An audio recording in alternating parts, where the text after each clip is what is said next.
A mature perennial can be one of the cheapest sources of new plants in your yard. Lift the right clump at the right time, and one plant may give you 3 or 4 useful divisions instead of another trip to the nursery. The trick is choosing a plant that is ready to be split. Late summer works for some perennials, but the calendar does not make every clump ready. Start with Siberian iris. If yours has grown into a broad, established clump and you want more plants, late summer can be a useful division window. It is also worth dividing when the clump has become crowded, growth has weakened, or a bare center is forming. That gives you 2 different reasons to dig. One is propagation. The plant is healthy and large, and you want another copy somewhere else. The other is rejuvenation. The clump itself is showing that it has become too crowded. You do not need the second problem to justify the first. A healthy Siberian iris can be divided simply because you have enough plant to share. For an August division, cut the foliage back to about 6 to 8 inches. Dig the entire clump, then split it into substantial sections. Each piece should have several fans of leaves and a good root system. A big clump might give you several plants, but do not keep cutting just to increase the count. 2 or 3 strong pieces are more useful than a pile of weak scraps that spend the rest of the season trying to recover. Before you lift it, know where those new sections are going. Freshly divided roots should not spend an afternoon on the driveway while you decide which bed has room. Have the holes or receiving area ready, keep exposed roots shaded and moist, and replant promptly. For ordinary perennial divisions, a good default is to put them back at about the same soil level they were growing before. Water them in well so soil settles around the roots. If the clump gave you more divisions than you can plant immediately, a temporary container in a protected shady spot is safer than leaving bare roots exposed. But permanent planting should happen as soon as practical. If you are using those divisions to fill another part of the yard, match the new spot to what made the original clump successful. Siberian iris performs best in full sun to part sun and favors soil that stays reasonably moist. A free division is still the wrong plant for a hot, bone-dry strip if the parent clump has been thriving in a cooler, moisture-holding bed.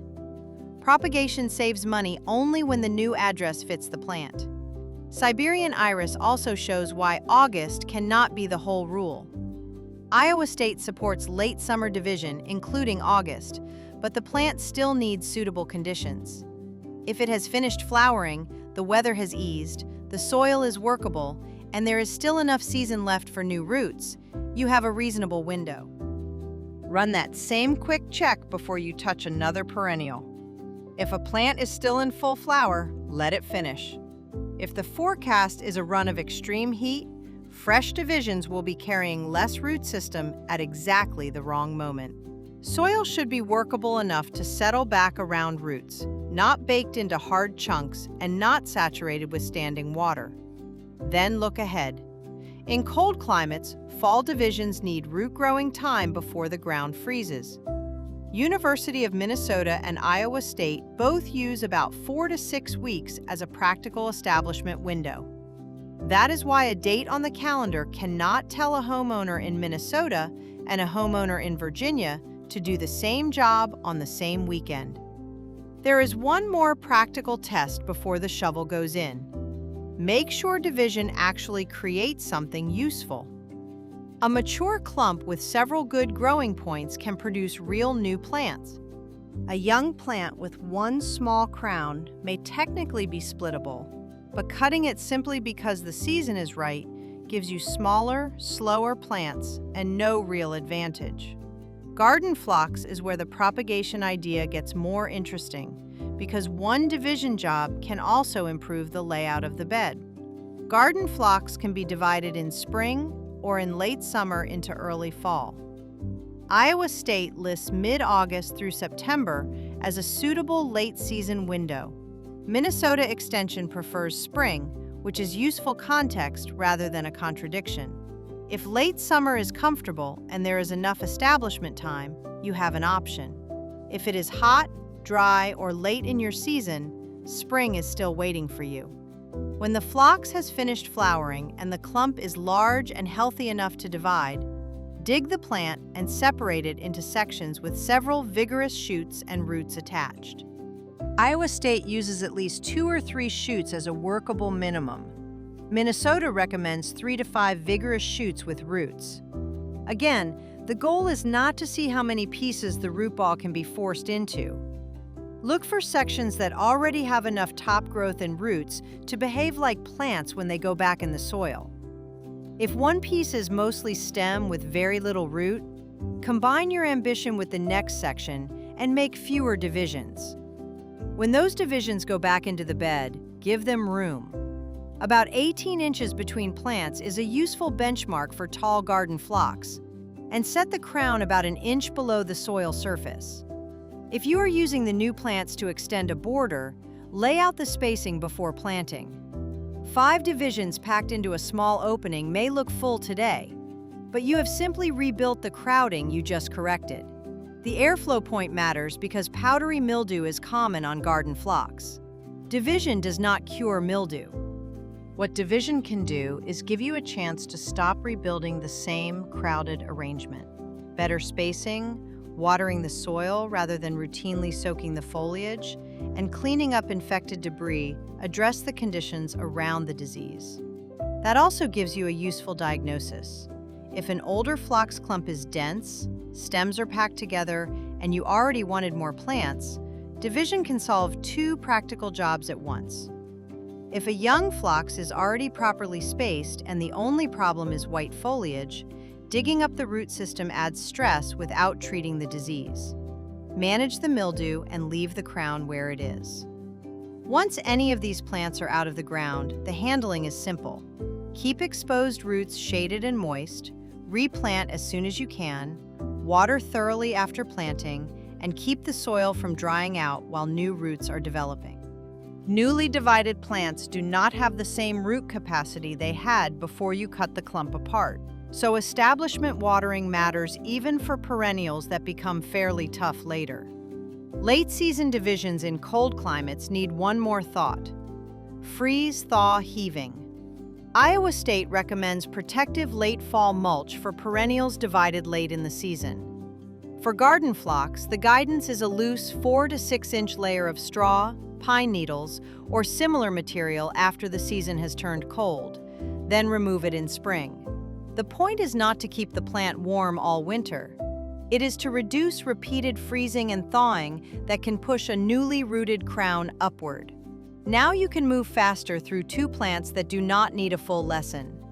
Coreopsis can be divided in spring or late summer to early fall. If an established clump has finished flowering and is large enough to spare a rooted section, it can be an easy source of another plant. Separate pieces with several shoots and roots attached. Replant at the same level and water them in. Coreopsis covers a lot of species and cultivars, and some are still flowering strongly in late summer. If yours is still in full bloom, keep enjoying it and use another window. The useful sign is not August. It is a mature plant that has finished flowering and has enough rooted growth to divide without reducing everything to scraps. Hardy geranium is another useful candidate. Iowa State lists hardy geraniums for spring or late summer and fall division. With an established clumping plant that has finished flowering, look for natural pieces of crown with roots already attached. Those are the easy divisions. Enough top growth to keep going, enough root to support it. This is a good place to be selective. A wide, settled clump can often spare material without losing its place in the bed. A small plant you installed this spring has a different job: establish itself. Leave that one whole and get your free plants from the clumps that can actually afford to give them. Peony is the late payoff because it breaks one of the most persistent division myths. A healthy peony does not need routine division simply because it is old. Peonies can remain undisturbed for decades. If the plant is healthy, well-placed, and flowering well, age alone is not a reason to lift it. But a large, vigorous peony can be divided for propagation. And division also makes sense when the plant genuinely needs to be moved. Timing matters here. Iowa State recommends September for dividing peonies in Iowa. In colder upper Midwest guidance, the window can begin in late August and continue through September. On an August 15th publication date, that means some viewers are approaching the job, not facing a national dig now deadline. Before lifting a peony for propagation, choose the new site. This is one plant where a free division is only a bargain if you put it somewhere it can stay. Give it good drainage and plenty of sun. Around 6 or more hours of direct sun is a useful target for strong flowering. Allow room as well. Iowa State recommends roughly 3 to 4 feet between peonies. When the right window arrives, cut the stems near ground level for the division job. Dig carefully around and under the clump and try to keep as much of the fleshy root system as possible. Shake or wash enough soil away that you can see the crown. Peony roots are not a place for blind chopping because the eyes you need are right there on the crown. Make fewer, better divisions. Each one should have about 3 to 5 healthy eyes and a good root system. Those eyes are the buds that will produce new shoots. Pieces with fewer than 3 buds may survive, but they can take several years to produce a good flower display. Planting depth is the part to measure instead of eyeballing. Set the eyes about 1 to 2 inches below the finished soil surface. Peonies planted too deeply may grow plenty of foliage and still bloom poorly. Backfill around the roots, water thoroughly, then check the crown again after the soil settles. Do not turn a correct planting depth into a deep one by piling extra soil over the crown. A newly divided peony in a cold climate also benefits from late fall protection against heaving. Iowa State recommends several inches of straw or pine needles over newly planted peonies after the season turns cold, with that material removed when growth resumes in spring. And set the flowering expectation before you dig. Recently divided peonies may flower lightly or not at all the following spring. Iowa State notes that it can take 2 or 3 years for a divided plant to reestablish enough to bloom well. That does not mean the division failed. It means propagation trades some short-term flower power for another long-lived plant. So peony division has a clear stop point. Divide a big, healthy plant because you want another peony or because the original truly needs to move. If it already has the right site and you do not need another plant, leaving it alone is the low-work choice. And some familiar perennials give you an even clearer reason to wait for spring. Asters and garden mums are commonly divided in early spring as new growth begins. That gives them the growing season ahead to settle in.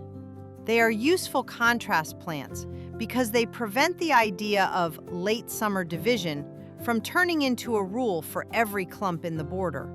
Even garden phlox, which can be divided now in a suitable climate, may be easier in spring if August is brutally hot or winter is close. The useful skill is knowing when you have more than one good window. Before you buy another perennial, take one walk through the plants you already own. Look for a mature clump that has finished flowering, is healthy enough to spare real roots and growing points, and still has enough season left to establish after division. That might be Siberian iris, garden phlox, Coreopsis, hardy geranium, or a peony you actually want to propagate or move. Choose one good candidate. Prepare the new spot first, make a few strong divisions, and give them a proper start. That is how one established plant becomes several useful plants without turning the whole flower bed into an August project.